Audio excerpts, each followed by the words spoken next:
అరవింద్ గారితో మాట్లాడదాం. అరవింద్ గారు, మొత్తానికి రాష్ట్రానికి ఇన్వెస్టర్లు పరుగులు పెట్టారు. దాదాపు 5,75,000 కోట్ల పెట్టుబడులకు ఎంఓయూ కుదుర్చుకున్నటువంటి నేపథ్యంలో బీఆర్ఎస్ నాయకులు ఇది డైజెస్ట్ చేసుకోలేకపోతున్నారు. ఇది చూసి ఓర్వలేకనే రకరకాల విమర్శలు, ఆరోపణలు చేస్తున్నారు. కమిషన్ దండుకునేటువంటి విజన్ మీది. మీ 10 ఏళ్లలో మీరు ఎన్ని కోట్ల పెట్టుబడులు మన రాష్ట్రానికి తీసుకొచ్చారు? మీ విజన్ ఏంటి? కాళేశ్వరం, కూలేశ్వరం తప్ప మీకు మరొక విజన్ లేదు అనేది కాంగ్రెస్ నాయకులు మీ మీద చేస్తున్నటువంటి విమర్శలు. మేడం, ముందుగా మీకు ప్యానెల్లో ఉన్నటువంటి పెద్దలందరికీ మనసునిండా దండాలు మేడం, నమస్కారాలు. చాలా స్పష్టంగా నిన్నటి నుంచి తెలంగాణ రాష్ట్రంలో చర్చ జరుగుతూ ఉన్నది. ది గ్లోబల్ సమ్మిట్ కాదు, బోగస్ సమ్మిట్ అనేటువంటి విషయాన్ని చాలా స్పష్టంగా ఇప్పటికే తెలంగాణ గ్రామాల్లో ఉన్నటువంటి వాళ్ళు కానివ్వండి, విజ్ఞులు, విజ్ఞానవంతులు, వాళ్ళందరూ కూడా చాలా స్పష్టంగా చెప్తా ఉన్నారు. ఇది బోగస్ సబ్మిట్ అనేటువంటి విషయాన్ని ఇవాళ చాలా స్పష్టంగా చెప్తున్నటువంటి నేపథ్యం అయితే ఉంది. ఇవాళ అన్న చాలా గొప్పగా మాది ప్రజాప్రభుత్వము అని చెప్పి అంటున్నారు, కానీ క్షేత్ర స్థాయిలో మాత్రం ఇది ప్రజా వ్యతిరేక ప్రభుత్వము అనేటువంటి విషయాన్ని చాలా స్పష్టంగా మాట్లాడుకుంటున్నటువంటి నేపథ్యం కూడా మన కళ్ళ ముందు కనిపిస్తున్నటువంటి నేపథ్యం ఉంది. ఇకపోతే చాలా విషయాలని సరే పెద్దలు మాట్లాడినరు. దాన్ని మాట్లాడే కంటే ముందు ఇవాళ ఆ రోజు భూముల స్కామ్ అయిపోయింది తెలంగాణ రాష్ట్రంలో, పవర్ స్కామ్ అయిపోయింది తెలంగాణ రాష్ట్రంలో, లిక్కర్ స్కామ్ అయిపోయింది తెలంగాణ రాష్ట్రంలో.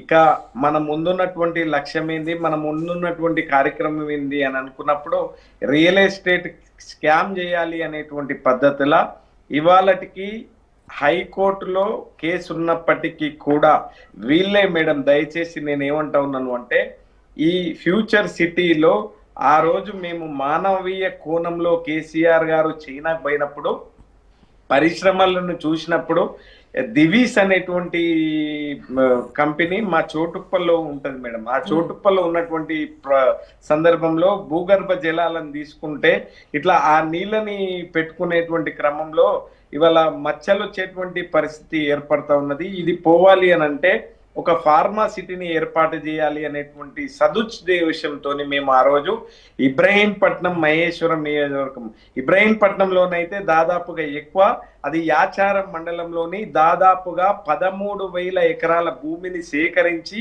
వాళ్ళ నుంచి సేకరించినటువంటి భూమిని ఇదే రేవంత్ రెడ్డి గారు, నేటి ముఖ్యమంత్రి, నాటి పిసిసి అధ్యక్షుడు, తర్వాత ఇవాళ ఉన్నటువంటి మంత్రులందరూ కూడా వచ్చి మేము ప్రభుత్వంలోకి రాగానే ఈ భూముల్ని మేము తిరిగి మీకు ఇప్పిస్తాము అనేటువంటి విషయం చెప్పినటువంటి వీళ్ళు ఇవాళ ఎట్టి పరిస్థితుల్లో కూడా ఈయన చేస్తున్నటువంటి ఫ్యూచర్ సిటీ ఏదైతే ఉన్నదో, ఆ రోజు మేము ఫారెస్ట్ కు సంబంధించినటువంటి క్లియరెన్స్ తీసుకొచ్చినాం, ఎన్విరాన్మెంట్ క్లియరెన్స్ అన్ని క్లియరెన్స్ తీసుకొని అక్కడ మేము సేకరించినటువంటి భూమి 13,000 ఎకరాల భూమి.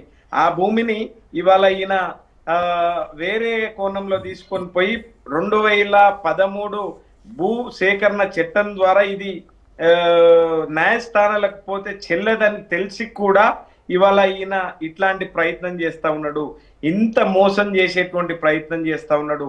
ఈయన ఏమని చెప్పిండు అని అనుకుంటే, వేరే రాష్ట్రాల నుంచి ముఖ్యమంత్రులు, ప్రధానమంత్రులు, తర్వాత వివిధ డెలికేట్స్, వేరే ప్రపంచ స్థాయిలో డెలికేట్స్ అందరూ వస్తారు అనేటువంటి విషయం చెప్పిండ్రు.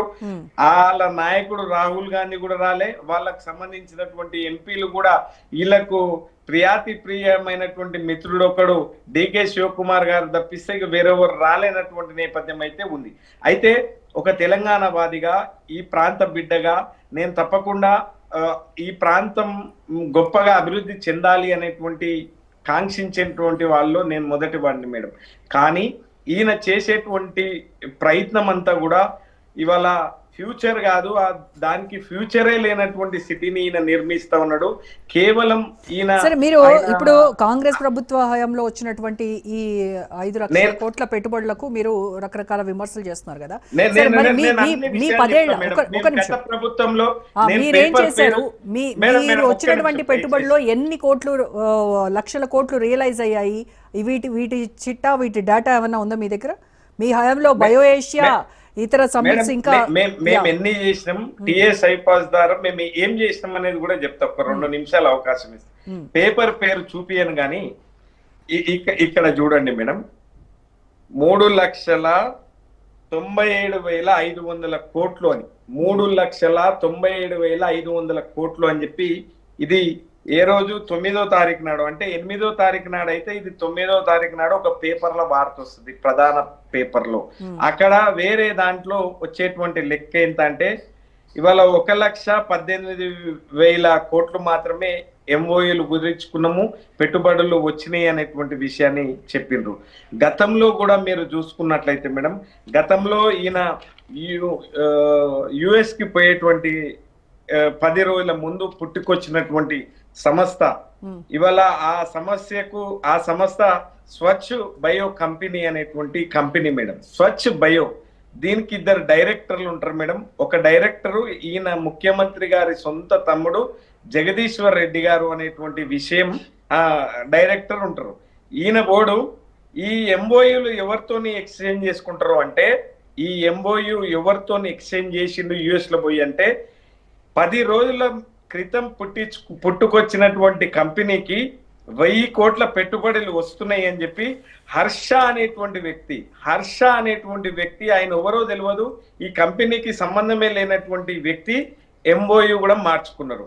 గతంలో ఇదే పేపర్ లో, నేను ఇప్పుడు చూపించినటువంటి పేపర్ లో దాదాపుగా కొన్ని 100 కోట్ల రూపాయలు వచ్చినాయి అనేటువంటి విషయం చెప్పిండ్రు. ఆ రోజు ఆయన దిలీప్ సాన్వి గారే కాదు, కానీ తెలంగాణ ప్రజలందరికీ కూడా వేరే కోణంలో ఆలోచించేటువంటి పద్ధతిలో వీళ్ళు ఆ రోజు మోసం చేసిండ్రు.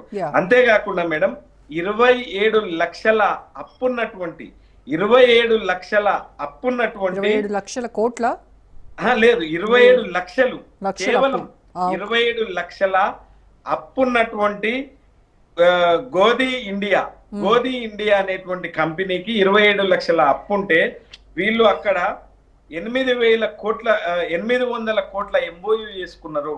800 కోట్ల ఎంఓయూ చేసుకున్నారు. వాళ్ళ వెబ్సైట్ లోనే మా కంపెనీకి, గోధి ఇండియా అనేటువంటి కంపెనీకి 27 లక్షల రూపాయల అప్పు ఉంది అని చెప్పినప్పటికీ కూడా వాళ్లకు 800 కోట్ల రూపాయల ఎంఓయూలు చేసిండ్రు. అయితే కాంక్రీట్ గా, కన్స్ట్రక్టివ్ గా ఏ గవర్నమెంట్ వెబ్సైట్ లో పెట్టలేదు.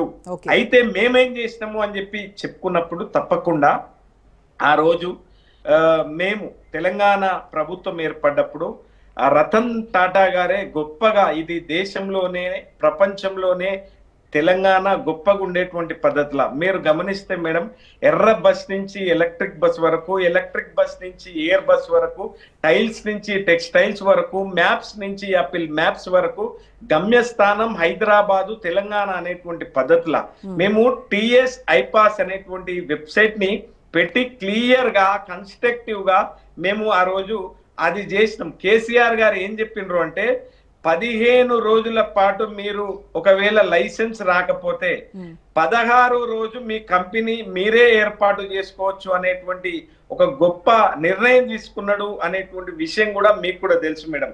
అయితే తెలంగాణ ప్రభుత్వం దాదాపుగా 4 లక్షల కోట్ల పెట్టుబడిని తెచ్చింది, 17 లక్షల మందికి ఉద్యోగ అవకాశాలు కల్పించింది. కానీ మరి అరవింద్ గారు, కాగ్ నివేదికలు వేరే చెప్తున్నాయి కదా, మీ 10 ఏళ్ల హయాంలో మీరు తెచ్చినటువంటి మీరు అన్ని కూడా మేము ఆ రోజు వెబ్సైట్ లో పొందుపరిచినటువంటి అంశాలను నేను చెప్పేటువంటి ప్రయత్నం చేస్తా ఉన్నా. ఇవాళ నేనేమంటున్నా అంటే, గతంలో మీరు యూకేకి వేయరు, ఆస్ట్రేలియాకి వేయరు, దావోస్ కు వేయరు, తర్వాత యుఎస్ కు వేయరు, తర్వాత రకరకాల ప్రపంచంలో ఉన్నటువంటి రకరకాల వాటికి తిరిగేసి వచ్చిండ్రు. ఎక్కడ ఏ ఎంఓయూ తీసుకుంటే నిజంగా మేడం ఎంత ఆశ్చర్యపోతారు తెలంగాణ ప్రజలు అంటే, ఇవాళ ఆశ్చర్యపరిచేటువంటి పద్ధతిలో ఎంత అబ్బురపడతారు అంటే, ఈయన చెప్పేటువంటి అబద్ధాన్ని వ్యక్తి మేడం, దయచేసి వ్యక్తి దిలీప్ సాన్వి గారే కాదు, ఆయనే చెప్పిండు, నేను కాదు అనేటువంటి విషయం చెప్పినప్పటికీ కూడా ఆయనతో ఫోటో దిగి అది ప్రధాన పేపర్ లో వేసుకునేటువంటి ప్రయత్నం చేసి,